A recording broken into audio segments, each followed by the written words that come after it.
if we examine the earth environment, humankind like God created the pristine environment initially and placed the first human couple on it. Since that time, nearly 150,000 years ago or so, humans have done a large amount of things to this earth, both through their emotional condition and through their physical actions. And these things have severely destroyed both the earth environment itself, physically, but also emotionally and spiritually. The earth environment has been severely degraded as a result of humans' choices and decisions. Now, in the spirit world, whenever you create what we would normally create on earth, your location would be moved to a place. You are actually creating the location. On earth, you're creating the location, but much more slowly. Yes. And it affects much more people altogether, because it's all being created collectively. It's a collective issue. It's all coming down in its condition collectively.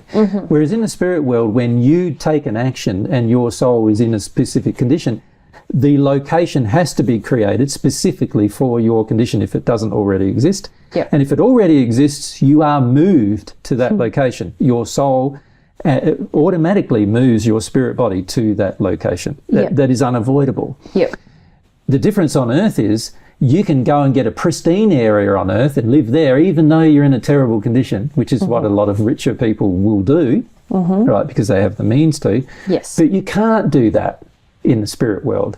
If your condition is degraded, so too is your location immediately degraded. And that's where, you know, we need to understand the difference between those two things.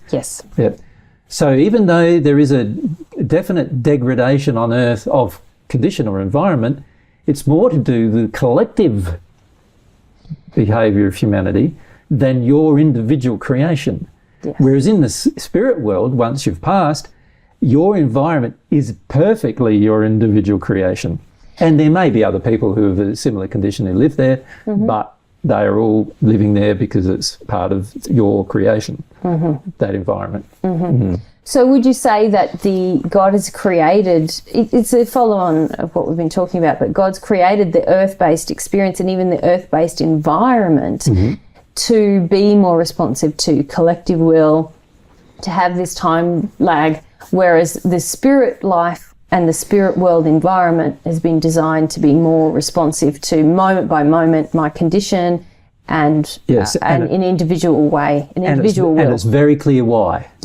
Because if you can't see what's happening on earth, and you've lived your 70 or 80 years on earth, if you're fortunate, and you've passed, then it needs to be forced upon you some way in a new state. Otherwise, you'll never see. Like if you can't see the degradation of the environment based upon your own actions or the actions collectively of humanity, then you're not going to see how your actions are participating in that destruction. And as a result, it now needs to be made more clear to you that's actually happening. And the spirit world does make it more clear to you. So perhaps then we can ask, what are the benefits of compensation being made much more clear in the spirit world? And we've actually listed a whole bunch of what are essentially the benefits of it. Let's go through them maybe one by one, and if we need to discuss them, we will have. Okay. So people who persisted in sin on earth did not correct their behaviour, and so now need a more forceful set of circumstances in order to become aware of their sin and the effects of their sin upon themselves and others. Yeah, I think that sort of speaks for itself. It's exactly what I've just said. Exactly, yeah. Additionally, it still allows for mistakes to be made, but there is a much higher sensitivity to the pain caused by each mistake. Yes, and here we're talking about there's mistakes, isn't there, that are ignorant mistakes, which it allows to be made. And of course, those are less painful than a mistake that's purposeful or a true intentional sin. Right? And there'll be a higher pain associated with that.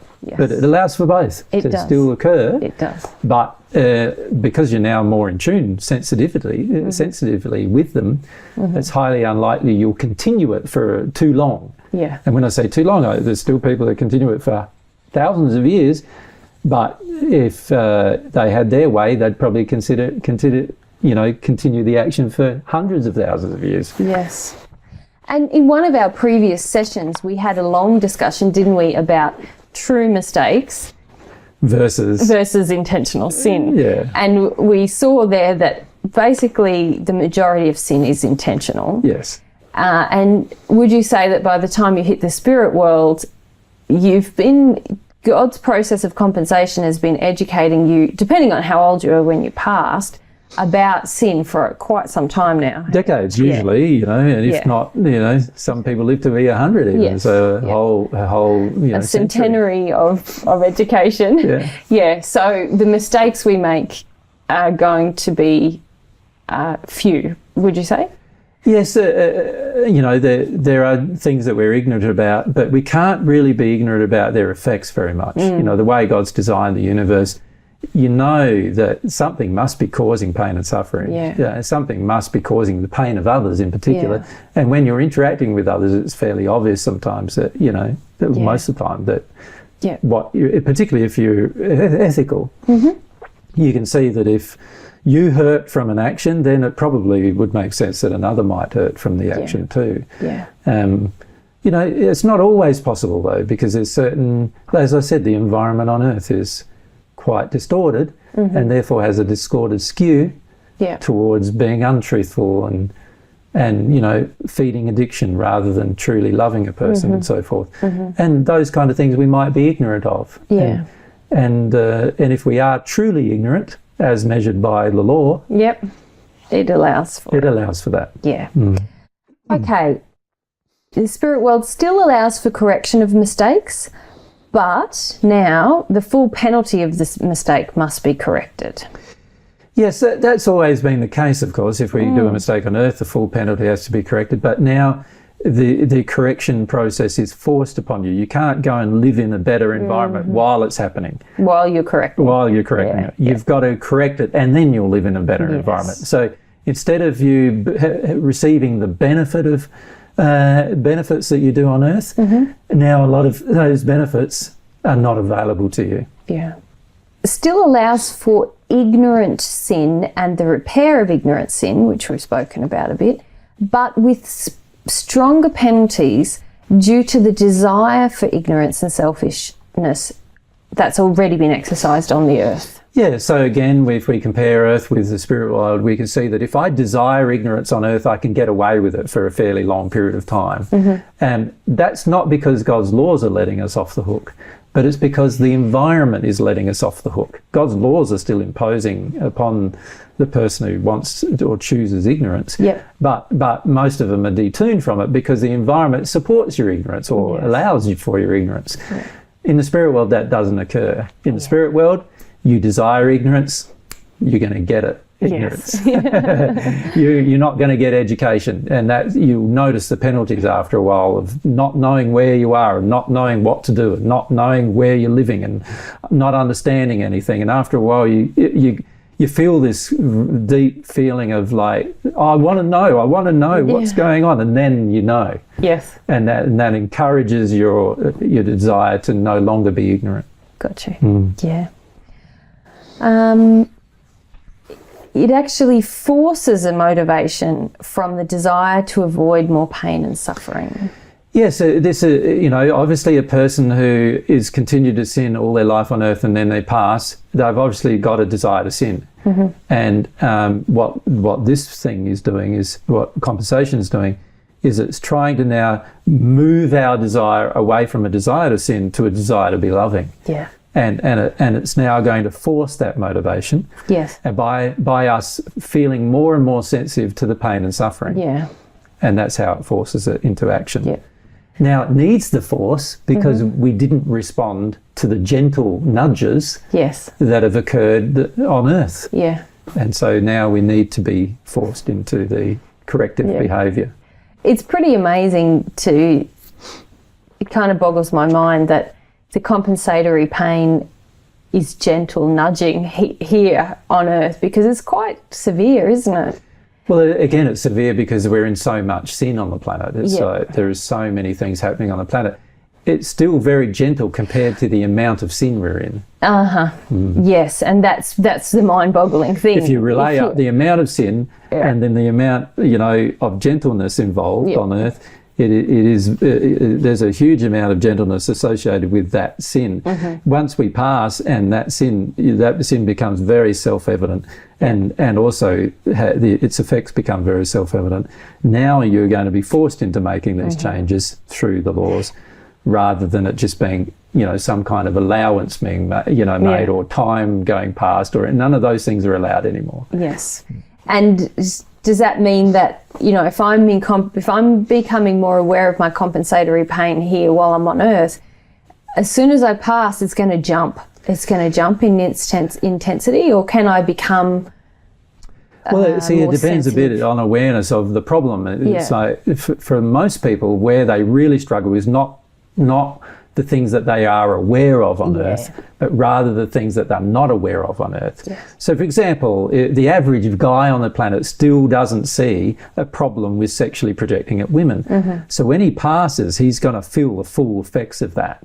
Right? The average woman on earth still doesn't see the damaging effects of her fear. When she passes, that she's going to see the full effects of that. These are areas where we tolerate things on earth, and as a result, we expect them to be tolerated in the spirit world, and they're not going to be. Whereas if there's an issue that we're already on earth feeling like, it's bugging me, I'm always rude to that person, that's not good, I can feel it. It's going to be easier. It's going to be easier. And there'll be less pain associated with it won't too, be so shocking. because we're already aware. It's the things we're not aware of, the things that we believe are normal. If you it's an old saying, if a guy believes that the woman every time he comes home should cook him a meal, he thinks that's normal. He doesn't see that as an unloving demand upon her, right? So there's a problem there. Yes. All right. Thank you. Back to the benefits of the penalties and rewards of compensation being really there in our face in the spirit world. It still ensures desire is developed from within the individual. It does not allow for a person to live in an environment that is much better than their soul condition. So that's actually a good thing. So it's like on earth you can live in an environment that is much, much different to your soul condition. In the spirit world, not going to be possible. Not possible. And it does not allow for a person to damage others in a better condition. And this is a very loving thing that God's done in terms of the reward for those who have been loving. That God now prevents the unloving person from damaging the loving person, and unless the loving person allows it. Right. Of course, unless they allow it, then if they allow it, then of course it can happen. But if the loving person doesn't want it to occur, and also they're living in a better condition and a different, better environment, then it's going to be much more difficult for the person in the unloving condition to harm them anymore. And this is a great thing, actually, in terms of experiencing the reward of doing good while you're on earth. Okay, excellent. Thank you.